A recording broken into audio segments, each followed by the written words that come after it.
Mientras le invito a que vaya buscando en su Biblia en el Salmo 100, en el Salmo 27. Santo, gloria a Dios.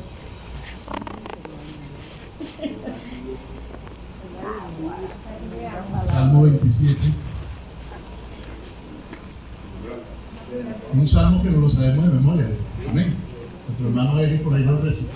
Jehová es mi Salmo 27.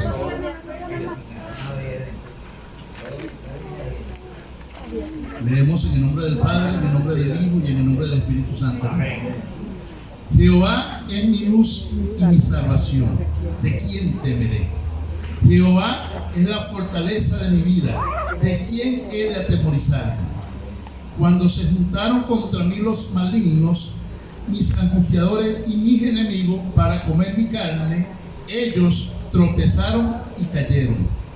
Aunque un ejército acampe contra mí, no temerá mi corazón. Aunque contra mí se levante guerra, yo estaré confiado. Una cosa he demandado a Jehová, esta buscaré, que esté yo en la casa de Jehová todos los días de mi vida, para contemplar la hermosura de Jehová y para inquirir en su templo. Sea el nombre de Dios bendito. Amén. Todos nosotros, la mayoría de nosotros conocemos la biografía de David, quien es el que escribe este salmo. Cuando vamos a la vida de David, nos damos cuenta que, me imagino yo que David más o menos de los 10, 12, 14 años, andaba en guerra, andaba en batalla. Porque cuando él se enfrentó en aquella oportunidad contra aquel gigante llamado Goliat, y Saúl lo llama, le dice que lo considera un niño para enfrentarse a aquel hombre, él le dice a Saúl: tu siervo David pastorea ovejas, y cuando viene el león o el oso a comerse una de las ovejas o a atacar las ovejas, yo peleo contra ese oso, yo peleo contra ese león, y aún desde su boca le quito las ovejas. Esto nos enseña a nosotros que David desde muy temprano andaba en estas batallas, en estas guerras. Y quien ha leído a David, la historia de David, fue un hombre que siempre, cuando no lo andaban buscando, era porque o lo andaban buscando o por ahí andaba el asunto. Un hombre que vivía en muchas guerras, peleaba contra los filisteos, contra los amonitas, contra todo aquel que iba contra el pueblo de Israel. David siempre estaba en guerra contra estos reyes, conquistando terreno. Fue el que conquistó la tierra de los abuseos y luego la convirtió en la Gran Jerusalén. También vemos a David cuando era perseguido por su suegro, porque Saúl era suegro de David, ya que él le dio a su hija como esposa, y siempre se habla mal de la suegra que persiguen a los yernos. Aquí vemos a un suegro despiadado persiguiendo a su yerno, y David huía de Saúl porque lo andaba persiguiendo. Pero también vemos en la historia de David que también un día anda huyendo de su hijo, un hijo llamado Absalón, que también persiguió a David y quería como eliminarlo, quería deshacerse de su padre. Y entonces David huía también de su hijo, no solamente de su suegro, sino que también huía de su hijo. Y entonces siempre él vivió en esta constante. Pero lo impresionante o lo hermoso de David es que cuando él expresa en los salmos sus sentimientos, sus emociones, nos demuestra que él siempre tuvo confianza en Dios. Porque él decía: Jehová es mi luz y mi salvación. ¿De quién voy a temer? ¿De los filisteos? ¿Del gigante? ¿Del suegro o de mi hijo? No, Jehová es mi luz y mi salvación. No tengo por qué temer de esto, porque tengo un Dios que es grande y que es poderoso, y que Él siempre me va a guardar, que siempre me va a proteger. David, en su caminar, vemos, yo voy a volver a leer el texto, porque dice: cuando se juntaron contra mí los malignos, mis angustiadores y mis enemigos. Tres tipos se juntaron contra David: los malignos, los enemigos y los angustiadores. ¿Para qué? Para comer su carne, para destrozarlo, para devorarlo. Entonces dice él: pero ellos tropezaron y cayeron. Ellos tropezaron y cayeron. Muchas veces nosotros tenemos este tipo de persecución. Se juntan nuestros enemigos, se junta la angustia y quieren devorarnos, quieren acabar con nuestras vidas, quieren acabar con nosotros. Y una de las cosas que hacen es tratar de quitarnos la paz, quitarnos la tranquilidad. Y muchas veces, por este tipo de circunstancias, mucha gente cae en tristeza, mucha gente cae en depresión, porque dice: el mundo contra mí.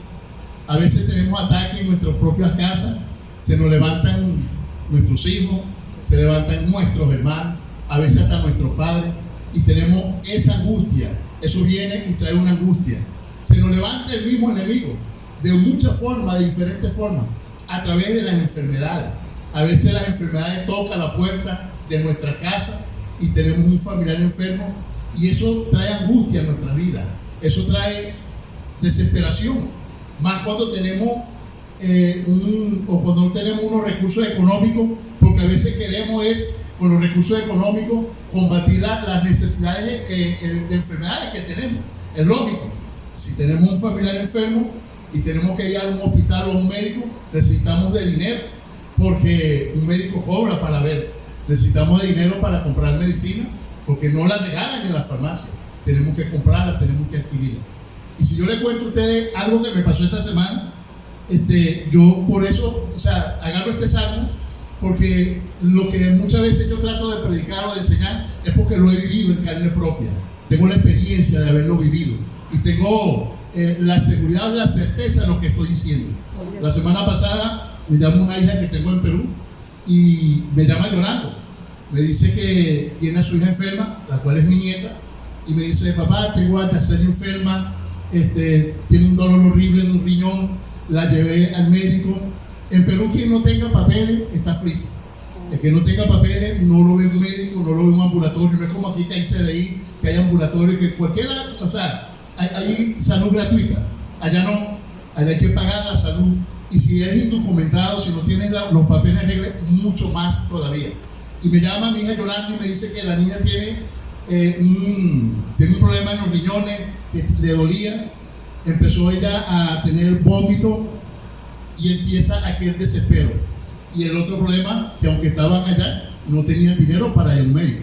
Sin embargo, se la ingeniaron, empezaron a resolver y fueron a un médico y le hacen un ecocardiograma, y en el ecocardiograma sale que tiene una piedra en el riñón derecho de 6 centímetros, 6 mm, decía así, porque ahí tengo el ecocardiograma que me mandó por teléfono.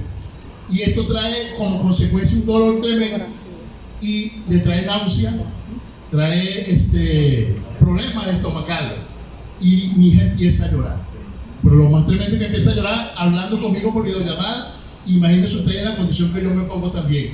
Y le digo: hija, tenemos que confiar en el Señor, no nos queda de otra, no hay dinero, no hay médico, tenemos que orarle al Señor y tener confianza en el Señor, de que Él va a hacer una obra. Amén. Y entonces yo creo que Dios me habla, yo tengo la forma como yo creo que Dios me habla, y en esa forma creo que Dios me dice: quiero que hagas 3 días de ayuno, y me dice: y hasta las 2 de la tarde. Y yo digo: bueno, no me cuadraba mucho el asunto, pero al asunto que a Dios no hay que ponerse a preguntarle, sino que hay que obedecerle. Y comienzo yo con mi ayuno hasta las 2 de la tarde, y lo hago el primer día, y empiezo a orar y empiezo a clamar y a pedirle a Dios por mi nieta, para que proveyera, para que supiera todo lo que necesitaba mi hija allá. Y pasa el primer día, y esto era orando, no solamente en el ayuno, sino noches despierto también, y hablando con mi hija cada momento, y cada día era peor, un día era peor que el otro. Se llega el tercer día y mi hija me manda video de la nieta. Ojo, esta nieta tiene 27 años, no es una niñita tampoco, tiene 27 años. Porque no va a... Así me preguntó Dani: ¿la niña cómo está? Entonces mi nieta me manda video caída, hermana, tirada en la cama, vomitando, con aquel dolor tremendo. Y entonces empiezan las especulaciones. No, que una persona donde ella trabaja le escupió la comida y por eso era el vómito. Y empieza la desesperación, y el marido de mi nieta quería llevarla a un brujo, quería llevarla a una persona de esta. Y yo digo a mi hija: cero de eso, hija, vamos a confiar en el Señor, que el Señor va a hacer una obra, el Señor va a hacer un milagro. Amén. Pero la forma como ella me llamaba, llorando, que yo sé que ustedes entienden, porque quizás muchos de ustedes han pasado esto cuando tenemos un familiar enfermo y no podemos hacer nada. Y yo decía, yo quisiera estar en Perú, y mi hija decía, yo quisiera estar allá en mi casa, en Venezuela, que yo sé que allá me van a atender los médicos. Pero bueno, seguíamos con esa cuestión allí. El tercer día, yo sigo orando, y a la 1 de la tarde me llama mi hija que mi nieta estaba peor, y que la acaban de sacar inmediatamente a un ambulatorio, y que ella estaba desesperada y que ella no sabía qué hacer. Como que le entendí que me dijo que estaba dispuesta a ir a un brujo. Y yo la reprendí y le dije, Señor, reprenda al diablo. Vamos a confiar en el Señor, que el Señor va a hacer una obra, el Señor es bueno. Y en ese momento que yo estoy hablando con ella, se va la luz. Era la 1:30 de la tarde. Y entonces yo me pongo a clamar al Señor y decirle, Señor, usted tiene poder. El diablo no va a poder más que nosotros. El diablo está vencido, él está derrotado. Y de aquí a la distancia, yo sé que usted va a cumplir su promesa. Yo sé que usted va a hacer una obra y lo vamos a testificar. Y en eso a mí me vino una calma. Y ya eran las 2:30 de la tarde. Entrego el ayuno, me recuesto esperando que llegue la luz, porque yo tengo el wifi. Entonces me quedé dormido como 20, 25, 30 minutos. Cuando me despierto, yo digo, no ha llegado la luz.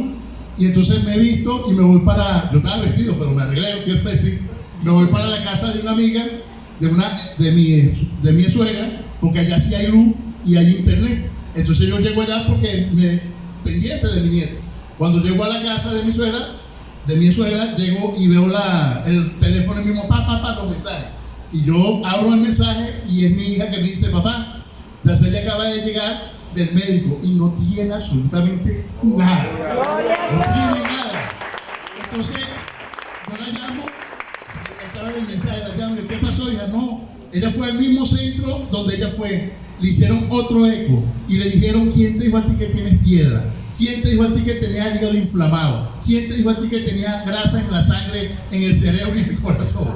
Tú no tienes nada, tú estás sana. Entonces mi hija me dice, fue que los médicos se equivocaron. Y no, los médicos no se equivocaron, el Señor la sanó. El Señor hizo esa obra, el Señor hizo esa maravilla, porque eso es lo que Dios ha prometido para nuestras vidas. Entonces, como ocurre así, Dios da respuesta. David decía, mis enemigos se van a amontonar, los angustiadores, porque entonces viene la angustia de que no tenemos los recursos, viene la angustia de que no tenemos el dinero, viene la angustia de que no tenemos el vehículo para salir a medianoche. Pero David decía, Jehová es mi luz y mi salvación, ¿de quién temeré? Quizás es fácil decirlo cuando uno está en una buena situación, pero cuando uno está en esta situación de angustia, uno tiene que decir a los angustiadores, como decía el mismo David en el Salmo 23, ustedes se paran ahí, yo me voy a sentar, yo voy a comer y ustedes van a ver cómo yo voy a comer aquí gozosamente, porque ustedes no me van a angustiar a mí, ustedes son los que van a salir angustiados de acá. El angustiador, el enemigo, no tiene por qué angustiarnos, porque Jehová es nuestra luz y es nuestra salvación. Amén. Y lo más tremendo es que él dice, ellos tropezaron y cayeron. Y dice, aunque un ejército acampe contra mí, no temerá mi corazón, y aunque contra mí se levante guerra, yo estaré confiado. Una cosa he demandado a Jehová, esta buscaré. Pero aquí está uno de los secretos de David, uno de los secretos de él tener la victoria. En medio de la guerra, en medio de la persecución, él buscaba una sola cosa: estar en la casa de Jehová todos los días. Tenemos problemas, tenemos angustia, tenemos dificultad, tenemos persecuciones y no queremos venir a la casa de Jehová, porque aquí hay respuesta de parte de Dios para nuestras vidas. Como decía nuestro hermano pastor el domingo, una sola palabra, una palabra que va ungida por el Espíritu Santo, nos resuelve la vida, nos resuelve la vida espiritual, porque tenemos confianza de que Dios va a obrar, porque no estamos solos. Entonces David decía que él va a estar en la casa de Jehová todos los días confiado. Entonces él se confiaba en esto, en la oración. Él estaba confiado porque él vivía en la casa de Jehová. En el Salmo 55, 17, este es David. En el Salmo 55, 17, David dice: tarde y mañana y mediodía oraré y clamaré, y él oirá mi voz. Tarde, mañana y mediodía. O sea, David oraba 3 veces al día. Era un hombre que vivía en guerra, un hombre que vivía en batalla. Él tenía que depender exclusivamente de Dios. Si nosotros vivimos en guerra y vivimos en batalla, tenemos que depender de Dios. ¿Cómo vamos a tener nosotros esa comunión si no es a través de la oración? Amén. Es a través de la oración que vamos a adquirir la fuerza, la fortaleza. Amén. A través de la oración Dios nos va a hablar, Amén. Dios nos va a Amén. escuchar Amén. y Dios nos va a dar respuesta. Por él decía, no temeré porque yo oro en la mañana, yo oro en el mediodía, yo oro en la tarde y mis enemigos no me van a alcanzar. Gloria a Dios. Entonces, en el Salmo 14, versículo 8, sigue el mismo David diciendo, porque acuérdese que él siempre vivía en guerra y nosotros también estamos en guerra. Dice, en paz me acostaré y así mismo dormiré, porque solo tú, Jehová, me haces vivir confiado. Gloria a Dios. En paz me acostaré y así mismo dormiré. Nosotros no tenemos por qué sufrir de insomnio. Bueno, ya cuando uno llega a cierta edad como la mía, a cada momento me despierto. Oh, Dios santo. Pero ustedes no, ustedes son unos jovencitos, ustedes son unos nenes. Y yo cuando me despierto, que yo me despierto casi toda la noche, yo busco de aprovechar el tiempo y leer. Al principio me angustié y decía, ¿por qué no puedo dormir? Y conversaba con la gente y alguien me dijo una vez, tómate una pastilla para dormir, si no reprende el diablo. A mí no me gusta depender de pastillas. Digo, bueno, cuando me despierto, me pongo a orar, me pongo a leer la Biblia, me pongo a cantar, me pongo a buscar algo, pero no voy a perder mi tiempo. Y ahí se me va la noche buscando del Señor y créanme que he aprendido bastante en estos últimos tiempos. Entonces, cuando viene la angustia, usted confíe en el Señor y clame a este salmo y predíquelo, o sea, grave se lo diga, en paz me voy a acostar y así mismo dormiré porque solo tú me haces vivir confiado. Entonces, yo busco un testimonio que corrobore lo que David hacía. David oraba 3 veces al día, sus enemigos se juntaban, los malignos, los angustiadores. Y eso ocurre con nosotros. A lo mejor ocurre con alguien que está aquí en esta sala en esta noche. Amén. Y el Dios a lo mejor le está hablando a alguien aquí en esta noche. Pero hay alguien que siguió estos consejos de David.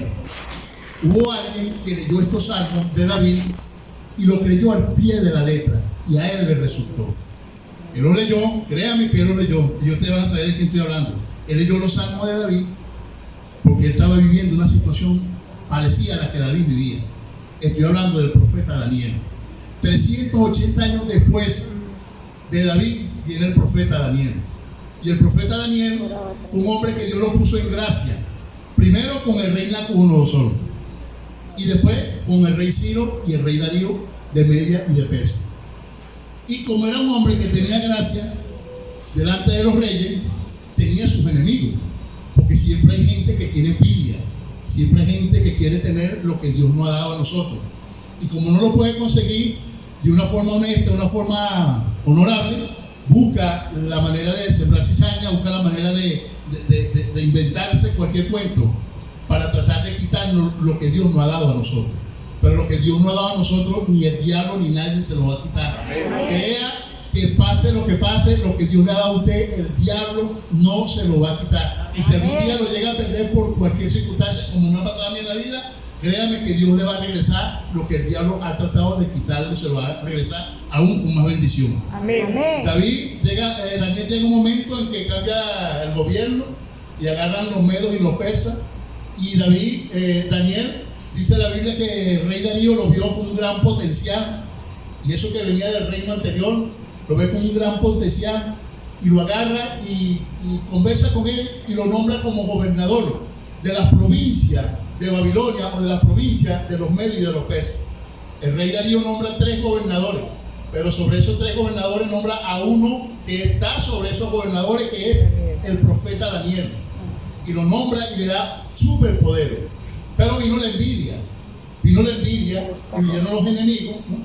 Querían devorar su carne, querían destruirlo, querían devorarlo. Y no hallaban forma de destronar a Daniel, no hallaban forma de ponerlo en mal. Y empezaron a estudiarlo. Y dicen, la única forma en que podamos conseguir algo contra Daniel, porque un hombre honesto, es un hombre honesto en su trabajo, no anda corrompiéndose ni anda cobrando cuaima ni nada por el estilo, es que lo hallemos algo que vaya en contra de su fe, que vaya en contra de su Dios. Y se dan cuenta que Daniel oraba 3 veces al día, como también oraba David. Y dicen, se inventa y hacen que el rey firme un edicto, un decreto, donde durante 30 días nadie podía pedirle a otro rey o a otro Dios que no fuera el rey Darío petición alguna. y hacen que el rey firme el decreto. Y cuando el rey firma el decreto, estos malignos, estos angustiadores, estos devoradores de carne, fueron y captaron a Daniel cuando hacía su oración a Dios. Y cuando captan a Daniel, que hace su oración a Dios, le llevan el cuento a Darío. Y le dice, existe este decreto, lo firmaste, sí. Por la ley de Media y de Persia, un decreto de un rey una vez que haya sido firmado no se puede abolir. No. Bueno, Daniel, tu siervo preferido, el gobernador preferido, ora 3 veces al día. Y entonces ahí los enemigos de Daniel, los devoradores, los angustiadores, queriendo comer la carne de Daniel, lo entregan. Y dice la Biblia que el rey quiso librarlo, pero no podía, iba en contra de su decreto. Como no puede librarlo, automáticamente tienen que echarlo al foso de los leones para que la carne de Daniel sea consumida por los leones. Y Daniel, cuando es lanzado al foso de los leones, el rey le dice, Daniel, el Dios al cual tú sirves, Aholá te libre de este mal que viene sobre ti, o de este mal que han hecho para ti. Y él dice, yo no he hecho ningún mal, y el Dios al cual yo me libre tendrá misericordia de mí. ¿Qué quiero decir con esto? Que muchas veces nosotros, el enemigo cuando venga con esos ataques, a veces nos va a decir, pero ¿para qué hora? Mira, han pasado los días, han pasado la semana, han pasado los meses y no hay respuesta. No vale la pena que ore. Busca resolver de otra forma, busca resolver de otra manera. Pero Daniel y David se mantenían firmes en lo que ellos habían creído, en lo que ellos sabían que era realidad, en Dios que era su escudo. Y Daniel fue lanzado al foso de los leones. Y dice la Biblia que esto está en el capítulo 6 del libro de Daniel, para los que anotan. Al siguiente día, cuando viene el rey y llama a Daniel y le pregunta que si estaba vivo, que si el Dios lo había podido librar, él dijo, sí, rey, el Dios al cual yo sirvo envió su ángel y tapó la boca de los leones, y aquí estoy con vida. Y dice la Biblia que sacaron a Daniel, y los que querían comer la carne de Daniel, los que querían destruir a Daniel, ellos fueron tomados y ellos fueron lanzados al foso de los leones. Nosotros por eso es que dice el Señor Jesucristo que tenemos que orar por nuestros enemigos. Tenemos que orar y tenemos que bendecirlos, porque hay de aquel que se venga a meter con un hijo del Señor, con un hijo del Señor, que somos la niña de los ojos de Dios, somos la iglesia. Entonces, por amor a esa gente que nos persigue, por amor a esa gente, porque hay que ver los juicios terribles de Dios cuando cae sobre una persona, son terribles. Entonces nosotros, cuando nos persiguen, cuando nos humillan, cuando nos maltratan, la gente a la cual el enemigo está usando, nosotros tenemos que orar por ellos para que Dios los guarde, para que Dios tenga misericordia de ellos, porque cosa terrible caer en manos de un Dios vivo. Así que, hermano y hermana, si usted está pasando por un momento de esto, confíe que Dios es su luz y es su salvación. Amén. Dios es nuestra luz, es nuestra salvación. Amén. Y no vamos a temer de nadie, de ningún enemigo, de ningún atribulador, porque Dios es bueno. Amén. Amén. Ahora, se nos llega la época de nosotros, y nosotros podemos decir, está bien, esto fue con Daniel y con David, porque ya está escrito, y está en la Biblia, y ahí está la historia, que es real y verdadera. Para nosotros, dice la Biblia, que nosotros tenemos que poner nuestras cargas. Dice la Biblia en Mateo capítulo 11, versículo 28, dice la Biblia, venid a mí todo lo que estáis trabajados y cargados, y yo os haré descansar.